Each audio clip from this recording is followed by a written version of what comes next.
Hello everyone, आप सभी का तबीयत प्रिपरेशन पे स्वागत है। आज हम 2 जनवरी 2026 से बनने वाले सभी करंट अफेयर को कवर करेंगे।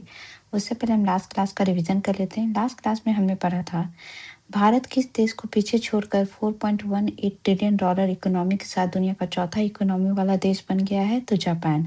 फर्स्ट पोजीशन पे अमेरिका है, सेकंड पे चाइना, थर्ड पे जर्मनी और फोर्थ पे इंडिया है। हाल ही में सुप्रीम कोर्ट द्वारा किन मामलों के लिए समय सीमा निर्धारित किया गया है? आर्ग्यूमेंट्स। दक्षिण ध्रुव पर स्की करने वाली सबसे कम उम्र की भारतीय कौन बनी है? काम्या कार्तिकेयन। किस देश की पहली महिला प्रधानमंत्री खालिद जिया का निधन हो गया है? बांग्लादेश। किस देश द्वारा ब्रिटिश भारतीय कलाकार मीरा सयाल को डेम हुड से सम्मानित किया गया है? ब्रिटेन के द्वारा। भारतीय महिला क्रिकेट द्वारा किस देश के साथ खेले गए 5 सीरीज के T20 मुकाबला को जीता गया है? श्रीलंका। विकसित भारत युवा नेतृत्व संवाद 2026 किस राज्य में संपन्न होगा? न्यू दिल्ली में। खेल मंत्रालय द्वारा गठित टास्क फोर्स की अध्यक्षता किसके द्वारा की गई है? जिसके द्वारा अभी रिपोर्ट पेश की गई है। तो इसका जो है अध्यक्षता अभिनव बिंद्रा द्वारा किया गया था। संयुक्त राष्ट्र के इतिहास में पहली बार किस भाषा में संदेश प्रकाशित किया गया है? हिंदी और उर्दू में। केंद्र सरकार किसे नेशनल इन्वेस्टिगेशन एजेंसी प्रमुख का अतिरिक्त प्रभार दिया गया है? तो राकेश अग्रवाल को। भारतीय सेना के लिए निर्मित किस हेलीकॉप्टर को अब आम लोगों के लिए भी इस्तेमाल किया जाएगा? ध्रुव NG को। DRDO द्वारा किस मिसाइल के लगातार 2 बार सफल परीक्षण किया गया है? प्रलय मिसाइल का। पहली बार गणतंत्र दिवस परेड पर जो है भारतीय सेना की कौन सी टुकड़ी हिस्सा लेगी? तो वेटरनरी कोर जो है वो हिस्सा लेगी। नंदिनी चक्रवर्ती किस राज्य की पहली महिला मुख्य सचिव बनी है? वेस्ट बंगाल की। किस राज्य में तीसरा जिला कुशावती बनाया जाएगा? गोवा में। और किस रेलवे जोन को अति विशिष्ट रेल सेवा पुरस्कार 2025 प्रदान किया गया है? नॉर्थ सेंट्रल रेलवे को। तो ये थे लास्ट क्लास के रिवीजन। अब शुरू करते हैं आज की क्लास को। पहला क्वेश्चन है, भारत चावल उत्पादकता में पूरी दुनिया में कौन से पायदान पर होने का अनुमान लगाया गया है? तो ये लगाया गया है कि इंडिया जो है चाइना को पीछे छोड़ के फर्स्ट पोजीशन पे आ जाएगा। ठीक है, तो भारत चीन को पछाड़कर दुनिया का सबसे बड़ा चावल उत्पादकता देश बन गया है। वैश्विक चावल उत्पादन में भारत की हिस्सेदारी जो है अब 28% तक हो गई है। और अमेरिकी कृषि विभाग की रिपोर्ट के मुताबिक 2025 में भारत में चावल का उत्पादन इतना होने का भी अनुमान है, और 15.2 करोड़ और चीन में 14.6 करोड़ टन। तो पहली बार जो है भारत चीन से अधिक चावल उत्पादन कर रहा है। ठीक है, तो इंडिया फर्स्ट पोजीशन पे पहुंच चुका है और चाइना सेकंड पे, थर्ड पे बांग्लादेश है, फोर्थ पे इंडोनेशिया, फिर वियतनाम है। इंडिया में देखें तो कौन से स्टेट में सबसे ज़्यादा चावल होते हैं प्रोडक्शन वाइज? तो वेस्ट बंगाल में फर्स्ट नंबर पे वेस्ट बंगाल है, सेकंड पे उत्तर प्रदेश है और थर्ड पे पंजाब है। ठीक है, नेक्स्ट क्वेश्चन है, फोर्ब्स द्वारा जारी 40 under 40 richest self made billionaire under 40 में शामिल एकमात्र भारत आधारित टेक बिलियनियर कौन है? तो ये है निखिल कामत, जीरोधा के मालिक है। ठीक है, तो जीरोधा के को फाउंडर है निखिल कामत। फोर्ब्स की इस सूची में जो शामिल एकमात्र भारत आधारित है टेक बिलियनियर है, और इस सूची में वो जो टॉप 40 में ये 20 पोजीशन पे आते हैं। ठीक है, इनकी जो संपत्ति है 71,840 करोड़ है। ठीक है, और इसके अंदर जो है जो फोर्ब्स के द्वारा जो ये लिस्ट जारी की गई, इसमें भारत और भारतीय मूल के 4 संस्थापक ने जो है जगह ली है, जिसमें से एक तो है जो भारतीय पूरे तरीके से भारतीय मूल की टेक कंपनी, एक तो ये है समीर निखिल कामत हो गए। दूसरे हैं जो है ये 19 पोजीशन पे आते हैं बिल्ड रिवार्ड्स के संस्थापक CEO अंकुर जैन है। बिल्ड एक रिवार्ड प्लेटफॉर्म है जो किराया भुगतान पे पॉइंट्स देती है। इनका पोजीशन 90 नंबर है। 27 पोजीशन पे सूर्य मीधा और आदर्श हिरीमेड। ठीक है, ये दोनों मकोर AI के संस्थापक हैं। ये एक AI आधारित भर्ती और प्रशिक्षण स्टार्टअप है जो बड़ी टेक कंपनी को टैलेंट खोजने और AI मॉडल ट्रेन करने में मदद करती है। ठीक है, इसकी अगर लिस्ट देखें तो इसमें फर्स्ट पोजीशन पे जो लिस्ट जारी की गई टॉप 40 में, उसमें फर्स्ट पोजीशन में एडिन चेन है जो USA के हैं। ठीक है, सेकंड नंबर पे वान नियांग एंड फैमिली है जो चाइना से संबंधित है। 19वें नंबर पे अंकुर जैन है जो कि भारतीय हैं लेकिन यूएस में सेटल है। 20 नंबर पे जो निखिल कामत है जो इंडिया के हैं। और 27 पे आदर्श हीरामिट और सूर्य मिधा है। कुछ अवार्ड से रिलेटेड फैक्ट देखने तो ग्लोबल ह्यूमैनिटेरियन अवार्ड 2025 पाने वाले सबसे युवा और पहले एशियाई व्यक्ति अनंत अंबानी बने हैं। न्यूयॉर्क टाइम्स द्वारा जारी टॉप 67 स्टाइलिश हस्तियों में भारत के एकमात्र अभिनेता शामिल किए गए, उनका नाम शाहरुख खान है। यूनाइटेड नेशन के चैंपियंस ऑफ द अर्थ जो है सूर्या साहू को दिया गया है। टाइम पत्रिका द्वारा time person of the year 2025 the architect of AI को चुना गया है। वैश्विक शांति सुरक्षा को बढ़ावा देने के लिए पावर ऑफ वन पुरस्कार जो है यूनाइटेड नेशन के द्वारा 4 लोगों को दिया गया है। वह है जोनाथन राफेल, डेनिस फ्रांसिस और दर्जा और मैगजन को दिया गया है। Nobel prize in literature 2025 Laszlo Krasznahorkai को दिया गया है। Nobel prize in peace Maria Corina Machado को दिया गया है। भारत के पहले जो गैर लाभकारी संस्था जिसका नाम एजुकेट गर्ल है उसको रेमन मैग्सेसे पुरस्कार 2025 प्रदान किया गया है। नेक्स्ट क्वेश्चन है, रेल मंत्री अश्विनी वैष्णव द्वारा देश में बुलेट ट्रेन चलाने का लक्ष्य किस वर्ष तक रखा गया है? तो ये रखा गया है 2027 के 15 अगस्त तक। ठीक है, 15 अगस्त तक। तो रेल मंत्री अश्विनी वैष्णव द्वारा घोषणा की गई है कि 15 अगस्त 2027 से देश में बुलेट ट्रेन चलेगी और इसका जो पहला चरण है वो सूरत से बापी के बीच 100 किलोमीटर दूरी के लिए पहला चरण में ये चलाया जाएगा। इसकी जो रफ्तार है 320 किलोमीटर प्रति घंटा होगी और ये जो है अहमदाबाद से मुंबई की जो दूरी है केवल 2 घंटे 17 मिनट में पूरी करेगा जो कि 508 किलोमीटर दूर है। और 2027 में जो फर्स्ट फेज में चलेगा वो सूरत से वापी के बीच चलेगा 100 किलोमीटर के लिए। और मुंबई और अहमदाबाद के बीच 12 स्टेशन बनाए जाएंगे जिसमें पहला स्टेशन साबरमती होगा। बुलेट ट्रेन का जो शिलान्यास किया गया था वो 2017 में किया गया था और ये जापान की मदद से बन रहा है। ठीक है, नेक्स्ट क्वेश्चन है, इसमें देखें अगर हम इंडियन रेलवे का इवोल्यूशन कैसे हुआ, कैसे एग्जिस्टेंस में आया, तो सबसे पहले जो है 1853 में जो है फर्स्ट पैसेंजर ट्रेन चलाई गई थी 34 किलोमीटर के लिए, कहाँ से कहाँ, बोरी बंदर से लेके थाने के लिए। फिर उसके बाद जो है 1895 में फर्स्ट लोकोमोटिव जो है वो स्टार्ट किया गया था। इसके अलावा जो है 1901 में जो है रेलवे बोर्ड की स्थापना की गई थी और फर्स्ट इलेक्ट्रिक ट्रेन जो है बॉम्बे से कुर्ला के बीच 1925 में चलाया गया था। इसके अलावा जो है जब 1947 देश आज़ाद हुआ तो इंडियन रेलवे का कंट्रोल जो है इंडिया के पास आ गया और मॉडर्नाइजेशन स्टार्ट हो गई। इसके अंतर्गत जो है 1980 से 2000 के बीच जो है स्टीम लोकोमोटिव स्टार्ट किया गया, इलेक्ट्रिफिकेशन किया गया, कलकत्ता मेट्रो स्टार्ट किया गया 1984 में और कोंकण रेलवे को स्टार्ट किया गया था। उसके अलावा जो है 2002 में आईआरसीटीसी के थ्रू ऑनलाइन रिजर्वेशन शुरू किया गया था और 2016 में गतिमान एक्सप्रेस लॉन्च किया गया था। और अब जो है इंडिया जो है वर्ल्ड का 4th लार्जेस्ट नेटवर्क है वर्ल्ड में। ठीक है, टारगेट से रिलेटेड फैक्ट देखें तो 2026 से बनने वाले टारगेट क्या क्या हैं। 2026 में जो है भारत सरकार द्वारा जो है माओवादी नक्सलाइट फ्री इंडिया का लक्ष्य रखा गया है। एसआईआर पूरा करने का टारगेट भी 2026 रखा गया है और पहला मानवयुक्त समुद्र मिशन जो है समुद्रयान उसको भी लॉन्च करने का डेट 2026 रखा गया है।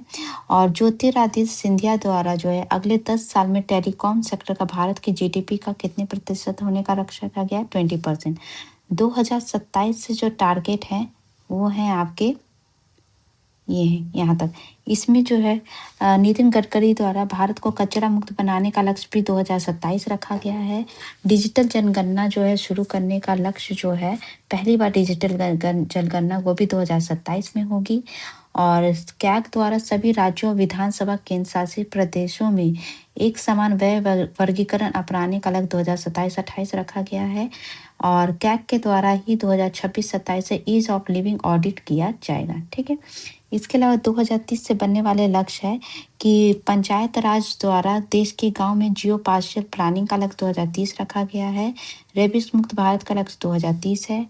इसके अलावा जो है सड़क हादसों को 50% करने का लक्ष्य भी जो है 2030 रखा गया है। मंगलयान मिशन 2 के लिए भी लक्ष्य 2030 है और वैश्विक अंतरिक्ष अर्थव्यवस्था में हिस्सेदारी 8% होने का लक्ष्य 2030 है। HIV एड्स को समाप्त करने का भी लक्ष्य 2030 रखा गया है। 2035 से बनने वाले लक्ष्य है कि मैकेलो मिनट जो 1835 में शुरू किया गया था उसको समाप्त करने का लक्ष्य 2035 है। ई पासपोर्ट सेवा कार्यक्रम 2.0 को पूरे देश में लागू करने का लक्ष्य है और 2035 का लक्ष्य 200 से अधिक पनडुब्बी जहाज का संचालन का लक्ष्य है और इसके अलावा जो है उस शिक्षा के सकल नामांकन अनुपात को 50% करने का भी लक्ष्य 2035 रखा गया है। 2040 का लक्ष्य जो है चांद पे स्वदेशी अंतरिक्ष यान भेजने का लक्ष्य रखा गया है। इसके अलावा जो है 2047 तक का लक्ष्य जो रखा गया है रेल मंत्री अश्विनी वैष्णव द्वारा 7,000 किलोमीटर यात्री कॉरिडोर विकसित किए जाने का लक्ष्य है। 2047 जो है उसके नीति आयोग की रिपोर्ट के अनुसार 19.5% जनसंख्या बुजुर्ग हो जाएगी और देश के हर नागरिक को बीमा देने का लक्ष्य भी 2047 रखा गया है। इसके अलावा जो है भारत की कुल प्रजनन दर जो है 2080 तक जो है 1.8 या 1.9 टोटल फर्टिलिटी रेट के साथ स्थिर हो जाएगी। नेक्स्ट क्वेश्चन है भारतीय वायुसेना का उप प्रमुख का पदभार किसे दिया गया है? तो नागेश कपूर को। एयर मार्शल नागेश कपूर ने भारतीय वायुसेना के उप प्रमुख का पदभार संभाला है और वो एयर मार्शल नमदेश्वर तिवारी का स्थान लेंगे।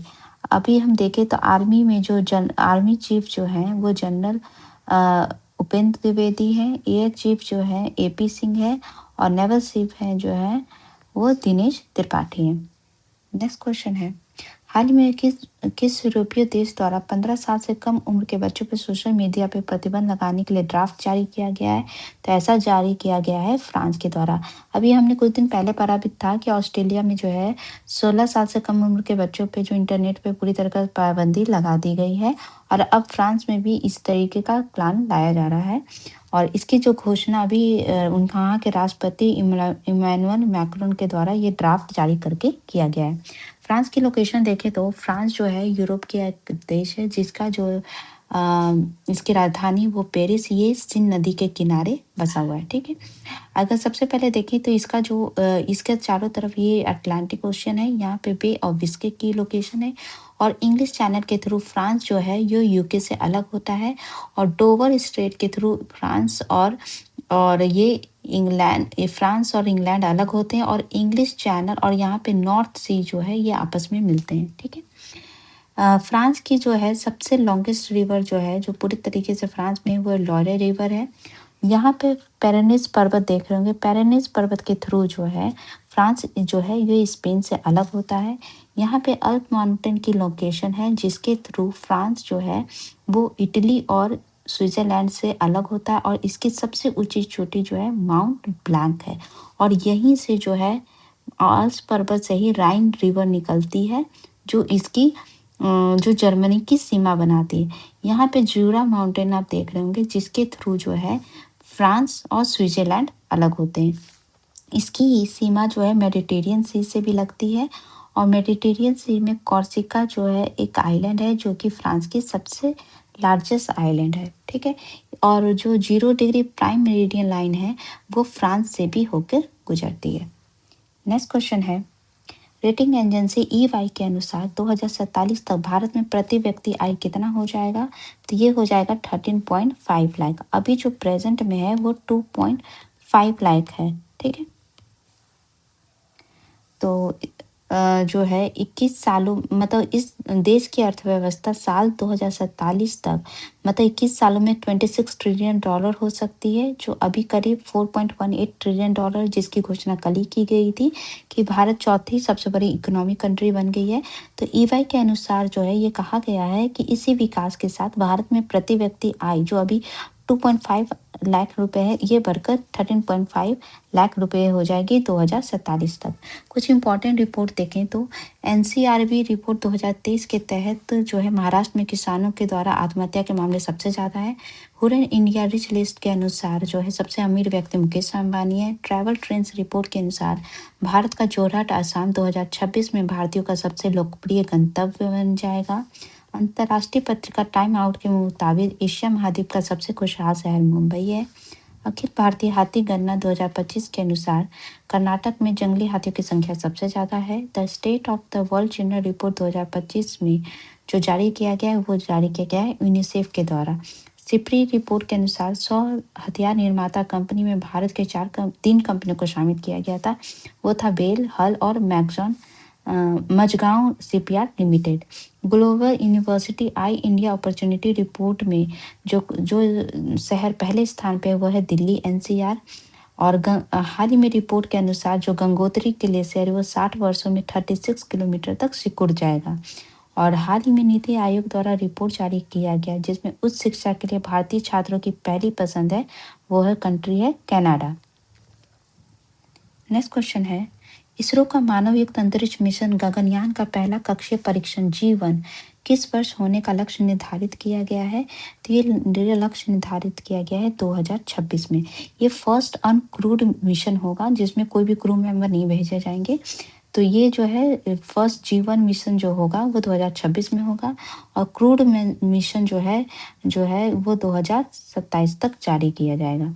तो इसमें जो है इस मिशन G1 मिशन में जो है व्योम मित्र नाम का एक रोबोट ह्यूमनाइड जो इंडिया के द्वारा बनाया गया है वो सवार होगा और एक अंतरिक्ष यात्री के तरह ये काम करते वहाँ की परिस्थितियों का पहले अध्ययन करेगा और 2027 में पहला मानव अंतरिक्ष मिशन भेजा जाएगा और ये भेजा जाएगा सबसे शक्तिशाली जो स्पेस लॉन्चर है इंडिया का LVM Mark 3 से, ठीक है, इसी से भेजा जाएगा।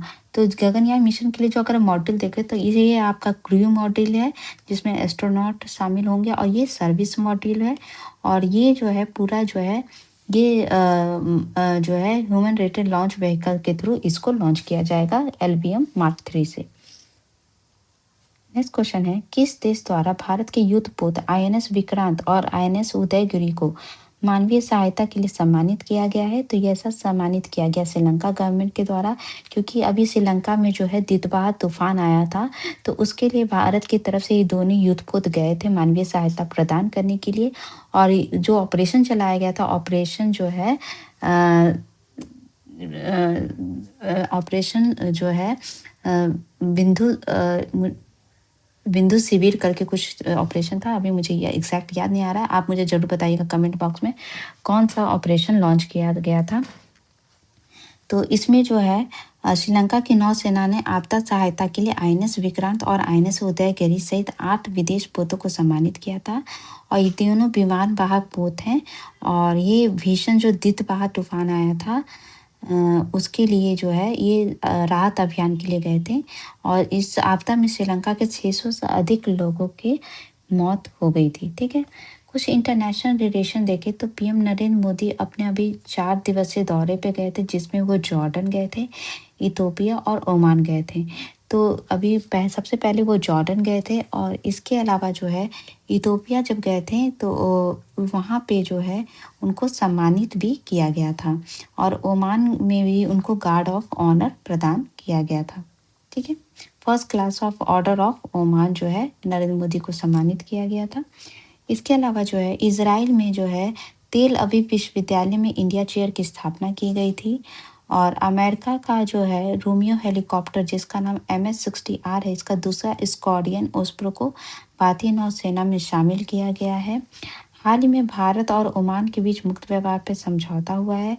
भारत और न्यूजीलैंड के बीच भी मुक्त व्यापार पर समझौता हुआ है और अभी कंबोडिया थाईलैंड के बीच युद्ध विराम पर समझौता हुआ है। इसके अलावा रशिया का सोयुज रॉकेट है, इससे 3 ईरानी उपग्रह जो है अंतरिक्ष में भेजा गया है। नेक्स्ट क्वेश्चन है, यूरो को अपनाकर यूरोजोन का 21वां सदस्य बनने वाला देश कौन है? तो ये है बुल्गारिया। तो बुल्गारिया ने 2026 के पहले आधिकारिक तौर पे यूरो को अपना लिया है और इसी के साथ वो यूरो जोन का 21वां सदस्य बन गया है। दक्षिण पूर्वी यूरोपीय देश ने यह फैसला यूरोपीय संघ में शामिल होने के 19 साल बाद कर गया है। तो बुल्गारिया में जो अभी तक जो है लेब में लेन देन होता था, ये करेंसी है, उसमें होता था। तो अब जनवरी के आखिर तक लेब और यूरो के साथ पेमेंट का कानूनी जरिया बना रहेगा, लेकिन 1 फरवरी से यूरो को ये पूरे तरीके से अपना लेगा। यूरो करेंसी को अपनाने वाले जो यूरोप के देश हैं वो है ये 21 देश है, जिसमें Ireland, Portugal, Spain, France, Belgium, Netherlands, Luxembourg, Germany, Slovenia, Australia, Croatia, Italy, Bulgaria, Slovakia और इस्टोनिया, लातविया, लिथुआनिया और फिनलैंड है। ठीक है, तो ये कुछ 21 कंट्री हैं जो ये यूरो को करेंसी को अपनाती हैं और लेन देन भी उसी में करती हैं। ठीक है, तो अगर बुल्गारिया के हम लोकेशन देखें तो बुल्गारिया जो है उसकी लोकेशन ये है। ठीक है, इसकी जो सीमा लगती है वो रोमानिया से और ग्रीस से लगती है। ठीक है, और यहाँ पे जो है इसके यहाँ पे ब्लैक सी है, यहाँ पे थ्रेसियन सी है, और अगर हम देखें तो यहाँ पे जो है इसकी जो सबसे ऊंची सबसे इसके जो बाल्कन माउंटेन है ये पूरे ईस्ट से लेके वेस्ट तक ये फैली हुई है। ठीक है, इसकी जो सबसे इम्पॉर्टेंट जो माउंटेन है उसका नाम है रेला माउंटेन और पिरीन माउंटेन। दनोवी रिवर जो है ये यूरोप की सेकंड लार्जेस्ट रिवर है। वोल्गा रिवर तो सबसे लॉन्गेस्ट रिवर है और सेकंड नंबर पर जो है दनोवी रिवर है, जो कि इसकी सीमा बनाती है किसके किसके बीच, ये बुल्गारिया और रोमानिया के बीच जो है सीमा बनाने का काम करती है। इश्कू रिवर जो है ये पूरे तरीके से जो है वो बुल्गारिया के अंदर स्थित है। यहाँ पे आप देख रहे होंगे यहाँ पे जो है एक और माउंटेन है रोडोपे माउंटेन, ये भी बुल्गारिया से संबंधित है। यहाँ पे आप देख रहे होंगे थ्रेस जो है टर्की जो है, टर्की का कुछ हिस्सा एशिया महाद्वीप में आता है और कुछ हिस्सा जो यूरोप महाद्वीप में आता है। जो यूरोप महाद्वीप में आता है उसको हम थ्रेस कहते हैं। ठीक है, टर्की का जो एरिया जो यूरोप महाद्वीप में आता है उसको हम थ्रेस कहते हैं।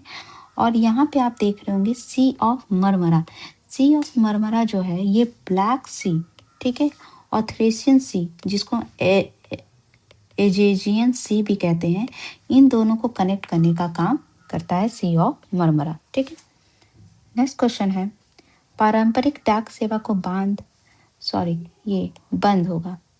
बंद करने वाला दुनिया का पहला देश कौन बना है, तो ये बना है डेनमार्क। ठीक है, तो डेनमार्क ने आधिकारिक तौर पे 400 साल पुरानी पारंपरिक डाक सेवा को बंद कर दिया है। यहाँ की सरकारी डाक सेवा जिसका नाम है पोस्ट नार्ड, इन्होंने 30 दिसंबर 2025 को अपना आखिरी खत डिलीवरी कर दिया और डेनमार्क दुनिया का ये पहला देश बन गया जिसने ये मान लिया कि इंटरनेट के इस दौर में अब कागज की चिट्ठियों को घर घर पहुंचाना ना तो जरूरी ना ही आर्थिक रूप से व्यवहारिक है। अभी कुछ हमने देखा था अमेरिका के द्वारा भी जो है एक पेनिस प्रचलन था, सिक्के थे छोटे छोटे, वो भी बंद कर दिए गए थे। इसी तरह वेस्ट बंगाल के द्वारा जो है ट्राम जो ट्रेन चलाया जाता था शहर के अंदर, वो भी अभी बंद कर दिया गया है। ठीक है, तो डेनमार्क की अगर लोकेशन देखें तो आप पहले इधर देखिए मैप में, डेनमार्क कहाँ है, डेनमार्क आपका यहाँ पे है यूरोप महाद्वीप में। ठीक है, तो डेनमार्क जो है इसकी सीमा लगती है जर्मनी से। ठीक है, सीमा साझा करता है और इसकी जो सीमा बनाती है वो बनाती वीरा रिवर, जिसके तहत डेनमार्क और जर्मनी एक दूसरे से जो है इन दोनों के बीच ये सीमा बनाने का काम करती है। डेनमार्क की जो राजधानी है कोपेंगन है, जो कि जीलैंड के अंदर आता है, क्योंकि जो ये डेनमार्क है ये पूरे तरीके से बहुत अधिकतर समय तक ये जो है बर्फ से ढका रहता है, इसलिए यहाँ पे बहुत ज़्यादा आपको जोग्राफिकल फीचर्स नहीं मिलेंगे। और जो है ये जो है एक तरफ ये नॉर्थ सी से सीमा, इधर इसकी सीमा नॉर्थ सी से लगती है और इधर जो है बाल्टिक सी से सीमा लगती है इसकी। यहाँ पे जो है इसकी सबसे लॉन्गेस्ट रिवर है, उसका नाम है गुडन रिवर। ठीक है, यहाँ पे लिम्फॉज है, लिम्फॉज जो है ये इसका सबसे लोएस्ट पॉइंट है। ठीक है, तो ये थे आज के इम्पोर्टेंट करंट अफेयर। अगर आपको क्लास अच्छी लगी हो तो प्लीज़ चैनल को लाइक शेयर सब्सक्राइब जरूर करिएगा। Thank you so much.